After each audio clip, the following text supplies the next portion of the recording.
Hello friends, welcome back to our channel Toppers Target. I hope आप सब अच्छे होंगे और आप सबकी प्रिपरेशन अच्छे से चल रही होगी। तो आज हम लेकर आए हैं आपके लिए एक इम्पॉर्टेंट वीडियो। आज से हम DSSS TGT साइंस की प्रिपरेशन स्टार्ट कर रहे हैं। तो आज की इस वीडियो में सबसे पहले हम सिलेबस डिस्कशन करेंगे and after that topic wise questions और टॉपिक्स का डिस्कशन भी हम करेंगे। अगर आप करें DSSS TGT साइंस की प्रिपरेशन तो आप हमारे चैनल को सब्सक्राइब करना ना भूलें। तो वीडियो को शुरू करते हैं। सिलेबस डिस्कशन करने से पहले सबसे पहले एक बार नजर मार लेते हैं एलिजिबिलिटी क्राइटेरिया की क्या एलिजिबिलिटी क्राइटेरिया है। तो उसके लिए आपकी ग्रेजुएशन कंप्लीट होनी चाहिए विद एटलीस्ट 45% मार्क्स। ठीक है।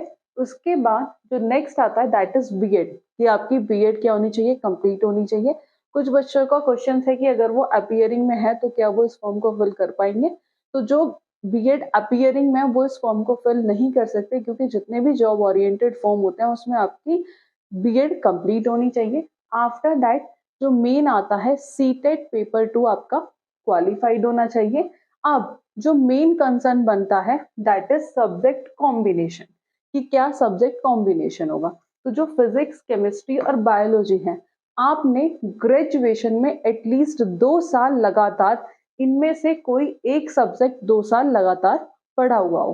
ठीक है। तो ये है इसका एलिजिबिलिटी क्राइटेरिया। आफ्टर दैट जो मेन हम डिस्कशन करने वाले हैं वो है सिलेबस। तो सबसे पहले हम बात करेंगे किसके, केमिस्ट्री के सिलेबस की। तो जो केमिस्ट्री में जो सबसे पहला चैप्टर है वो है मैटर। ठीक है। मैटर क्या उसका नेचर होगा, स्टेट्स ऑफ मैटर्स क्या है, सॉलिड, लिक्विड, गैसेस, जितने भी मैटर की स्टेट हैं उनको डिस्कशन करेंगे। After that structure of atom, structure of atoms में atomic models, Bohr models, Rutherford models, ये सब मॉडल्स हमें पढ़ने हैं। पीरियोडिक क्लासिफिकेशन ऑफ एलिमेंट्स, इसमें इन डिटेल हम एलिमेंट्स का डिस्कशन करेंगे जैसे sp-df लोग उनकी प्रॉपर्टीज को डिस्कशन करेंगे। इलेक्ट्रोनेगेटिविटी क्या है, कैसे डाउन द ग्रुप जाने पे इंक्रीज होती है, डिक्रीज होती है, वो सब हम डिस्कशन करेंगे और जनरली वहीं से क्वेश्चन पूछे भी जाते हैं। केमिकल सब्सटेंसेस के टाइप क्या क्या है, उनकी क्या क्या प्रॉपर्टीज हैं, जैसे एसिड, बेस और सॉल्ट, इंडिकेटर क्या है।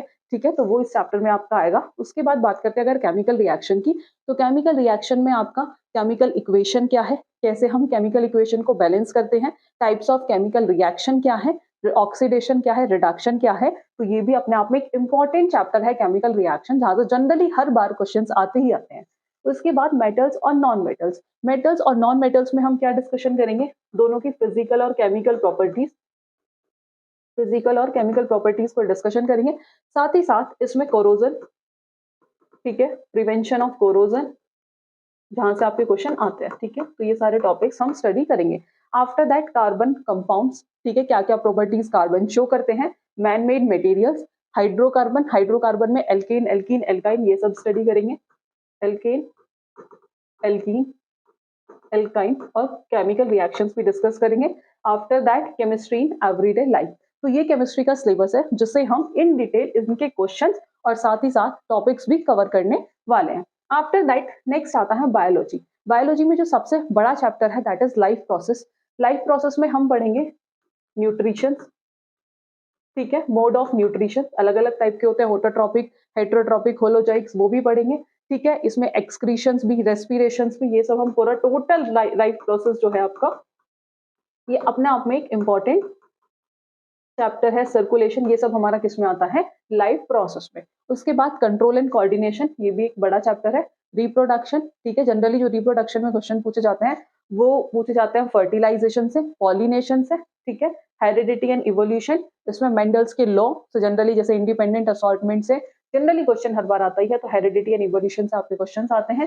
ह्यूमन आई, ठीक है, नेचुरल रिसोर्सेज, टिश्यू, टिश्यू के भी अलग अलग टाइप, मेरिस्टेमेटिक और ये सब। डाइवर्सिटी इन लिविंग ऑर्गेनिजम्स, इसमें हम in detail bacteria, fungi, virus, protozoa, तो ये सब हम इन डिटेल स्टडी करने वाले हैं। Why do we fall in, इसमें हम जनरली डिसीज टाइप्स कितने होते हैं, इन्फेक्टियस, नॉन इन्फेक्टियस डिसीज कौन कौन सी होती है, वायरस से कौन सी डिसीज होती है, बैक्टीरिया से कौन सी डिसीज होती है, जनरली वहां से आपके क्वेश्चंस आते हैं। इस चैप्टर को हम इन डिटेल और अच्छे से डिस्कशन करेंगे।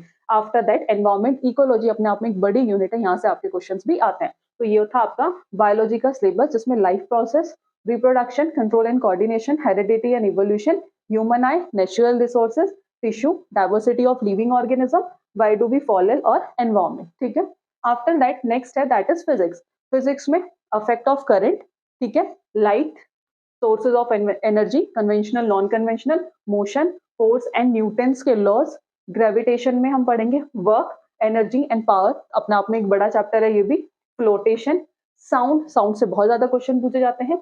Electricity and modern physics. तो ये हैं कुछ फिजिक्स के चैप्टर्स। तो आपने देखा होगा जो केमिस्ट्री और फिजिक्स और बायोलॉजी के जो चैप्टर्स हैं वो अपने आप में जो सिलेबस है वो एक बहुत बड़ा सिलेबस बन जाता है जब हम इन तीनों के चैप्टर्स को क्या करते हैं, कंबाइन करते हैं। और जैसा आपका जो एग्जाम है टीजीटी लेवल, तो जनरली ऊपर ऊपर से क्वेश्चंस नहीं आते हैं, इसमें कॉन्सेप्चुअल बेस्ड क्वेश्चंस आते हैं और थोड़ा डिटेल हमें इन टॉपिक्स को स्टडी करना पड़ेगा। तो हम आज से ही आपकी DSSP टीजीटी साइंस की प्रिपरेशन स्टार्ट कर रहे हैं।